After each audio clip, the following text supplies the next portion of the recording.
സംസ്ഥാനത്ത് സ്വർണ്ണവിലയിൽ ഇന്ന് വൻ വർധനവ്. ഒരു പവൻ സ്വർണത്തിന്റെ വില 960 രൂപയാണ് കൂടിയത്.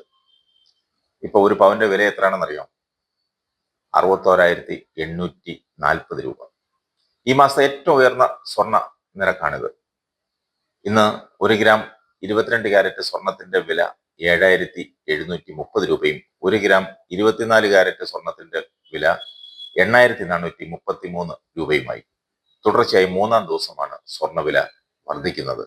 ആഗോള വ്യാപാര യുദ്ധം അനിശ്ചിതത്വം കൂട്ടുമെന്ന ആശങ്കയിൽ വൻകിട ഫണ്ടുകളും വിവിധ കേന്ദ്ര ബാങ്കുകളും സുരക്ഷിത നിക്ഷേപം എന്ന നിലയിൽ സ്വർണം വാരി കൂട്ടുകയാണ്. ഇപ്പോഴത്തെ സാഹചര്യത്തിൽ രാജ്യാന്തര വിപണിയിൽ സ്വർണ്ണവില ഔൺസിന് $3000 കവിഞ്ഞ് മുന്നേറിയേക്കും. ഇതോടെ ഇന്ത്യൻ വിപണിയിൽ പവന് 65,000 രൂപ കടന്നേക്കുമെന്നാണ് വിലയിരുത്തുന്നത്. ഇപ്പോൾ ഒരു പവൻ സ്വർണം മേടിക്കണമെങ്കിൽ GSTയും അതുപോലെ തന്നെ പണിക്കൂലിയും ഉൾപ്പെടെ ഏകദേശം 67,000 രൂപ വരെ ചെലവാകും.